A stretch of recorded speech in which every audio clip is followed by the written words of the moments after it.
number 1 and 2 actually both ask us to factor. Now, when you take a look at number 1, you may say, oh, look, we have a difference of perfect squares. But before you do so, you really should see, do we have a greatest common factor? So if you look, you can pull a 16 out of both of these terms. So if we factor out a 16, that leaves us with 1 minus 4x to the 16th. And now if we look within our parentheses, we still do have another difference of perfect squares. So we're going to factor this further. So let's bring the 16 down. When we do dots, we open up 2 sets of parentheses. Since the square root of 1 is 1, we're going to put that in the first spot in each parenthesis. We're going to make one addition and the other subtraction. And since the square root of 4, x to the 16th, is 2x to the 8th, remember we take the exponent and cut it in half, we can put a 2x to the 8th in the second spot in each parenthesis. Now you do want to look and say, can I go further? But you'll notice that we really can't, because even though we have a difference here, 1 is a perfect square and x to the 8th is a perfect square, but 2 isn't. So this is our final answer. Okay, number 2 also asks us to factor. Now, with number 2, there is no greatest common factor to pull out. So since we have a number other than 1 in front of our m squared term, we're going to have to do factor by grouping. So this is actually going to be a big number here. If you take 20 and multiply it by negative 56, you get negative 1,120. Now, it may take a little bit of time to determine what two numbers multiply to negative 1,120 and add to positive 3, but through a little bit of trial and error, you will finally arrive at positive 35 and negative 32. So I'm going to take this middle term right here and split it up into a positive 35m and a negative 32m. You could put those in whatever order you want. And then remember, we take our first term and our last term and we just bring them right down.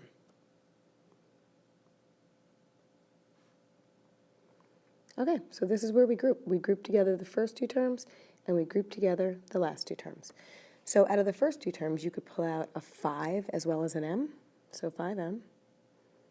And that's going to leave us with, in parentheses, 4m plus 7. Okay, now out of these two terms, we want to figure out what can we pull out, right? And if you're not sure, you could say to yourself, well, I also want to be left with a 4m plus 7.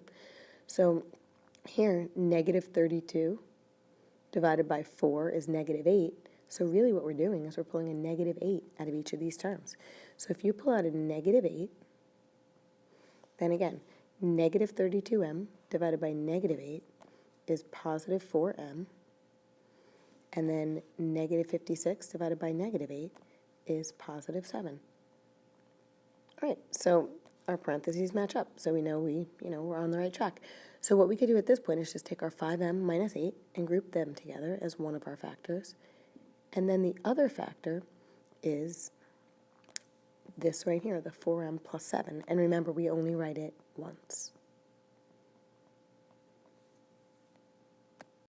So number 3 asks us to determine the zeros of this function right here algebraically. So if we want to determine the zeros, what we're going to do is we're going to set f of x, which also means y, equal to 0. So we're going to substitute that with a 0 and just bring everything else down. So now from here, all we're going to do is just factor, t-chart, and solve. Okay, so in order to factor this, you can pull a 2x squared out of all of these terms. So if we pull out a 2x squared, that's going to leave us with x to the 4th minus 43x squared plus 450. All right, so let's try to factor further. I'm going to bring down my 0 equals, and I'm going to bring down my 2x squared. And in order to factor this, I'm really just going to come up, since there's a 1 in front of our first term here, I'm just going to come up with two numbers that multiply to 450 and that add to negative 43. Okay, now before I do so, I'm going to open up my 2 sets of parentheses, And since we have an x to the fourth here, I'm going to put an x squared in the first spot in each parentheses. And you may, again, have to do a bunch of trial and error to figure out what two numbers multiply to 450 and add to negative 43. I know right off the bat, since they multiply to a positive, they have to have the same sign. And since they add to a negative, those same signs are both going to be negative. But you are going to wind up finding those numbers to be 25 and 18.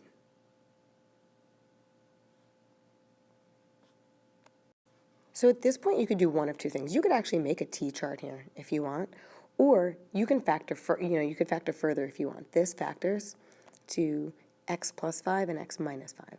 Okay, it's just dots, a difference of two squares. So again, I'm factoring this x squared minus 25 to x plus 5 and x minus 5. And then I'm just going to bring everything else down. Okay, so now I'm done factoring. All right, so I can make my t-chart,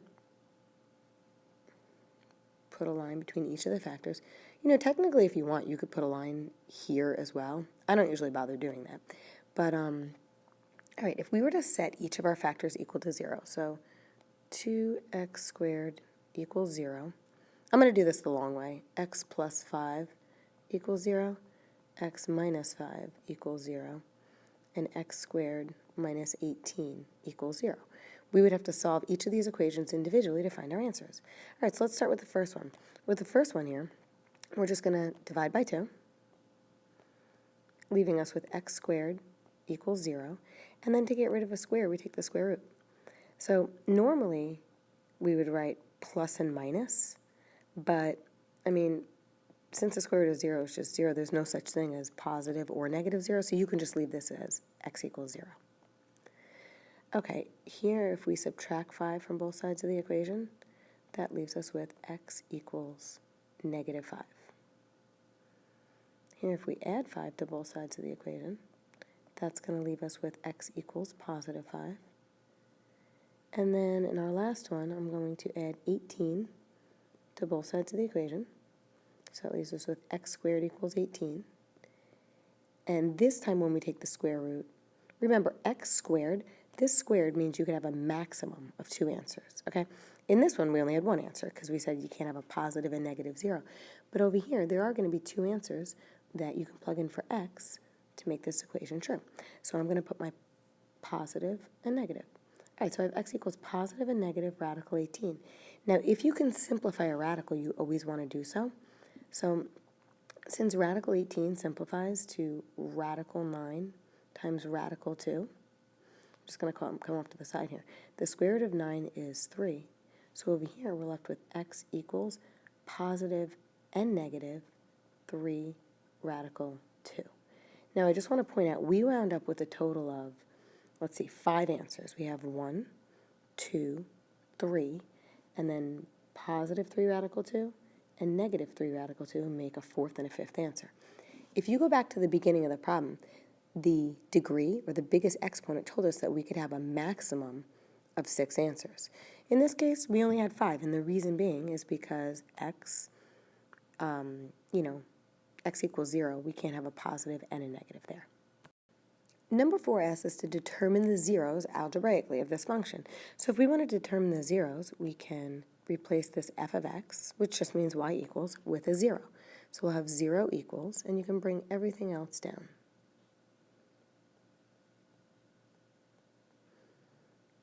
Okay, now this is up to you. When something's squared, it means there's 2 of them. So if you want to take, each of these and write them out twice, you can. But when you go to make a t-chart, if you have an x plus 8 and another x plus 8, you'll wind up with, the same solution under both of those factors. So you really don't have to take it and write it twice. That's up to you. All right, I'm just going to make a t-chart from here because technically everything's all factored for us. All right, so let's just take each of these factors and set them equal to 0. So I'm going to have to kind of squeeze in here a little.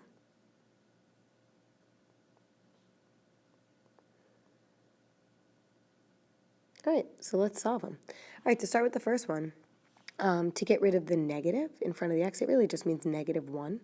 We can divide both sides of the equation by negative 1, leaving us with x squared equals, well, 0 divided by -1 is just 0. So to get rid of the square, we take the square root, and we wind up with x equals, normally we would write positive and negative, but because there's no such thing as a positive or a negative 0, we just wind up with x equals 0 here. Okay, with the second one, let's just start off taking the square root. Let's get rid of that square. So to get rid of the square, you take a square root, so that a square and a square root cancel each other out. That leaves us with x minus 64 equals, and the square root of 0 is just 0. Okay, so if we add 64 to both sides of the equation, we wind up with x equals positive 64. Okay, and then same thing over here. Take the square root. A square and a square root cancel each other out, leaving us with x plus 8. And because we can't have a positive and negative 0, we just write 0. And then when you subtract 8 from both sides, you'll wind up with x equals negative 8. Okay, so we only wound up with 3 solutions for this one, because technically we would have multiplicity of 2 with this solution, and this solution. Number 5 asks us to determine the zeros of this function. Now, if you were to try to factor this, let's say by grouping, what you would realize is that you're going to run into a dead end. I mean, you know, if you wanted to pull out a negative x cubed, that would leave you with x plus 3. And here, I guess you could pull out a 2x. That would not leave you with an x plus 3. All right, so this one we're not going to do algebraically. So what we're going to do is we can go to our calculator, go to y equals in the calculator, and graph this, see what the graph looks like. All right, I'm just going to sketch a quick picture of what the graph looks like here. Okay, so this is what our graph looks like. So if we wanted to just kind of list out the zeros at this point, the zeros or the roots or the solutions are just the x values where the graph crosses through or touches the x-axis. So you could see we have one here at -4, -1, 0, and 2. So our zeros are x equals -4, x equals -1, x equals 0, and x equals 2. Now, just one other thing I want to note. If they had asked for the x-intercepts, we would write these as coordinates. So we would write this as -4, 0, -1, 0, 0, 0, and 2, 0. So that's if they ask for the x-intercepts. Those are considered the points where the graph crosses or touches the x-axis. Sorry, actually one more point. If they had instead asked for the factors of this polynomial, what we could do is we would just take the zeros and switch up our signs to write it as the factors. So if they did ask for the factors, if they asked you to write this polynomial in factored form, you would have, let's see, you would have the x equals -4 would give us a factor of x plus 4. The x equals -1 would have a factor of x plus 1. The x equals 0 would just be a factor of x. So, I mean, you could write x plus 0 or x minus 0. I'm going to put the x just as x. I'm going to put that right up in front. And then the root of x equals 2 would give us a factor of x minus 2. And keep in mind, when you go to write a function in factored form, you want to put a c in front of here for a constant, because, you know, you could have a number in front of your function that's not going to affect your roots.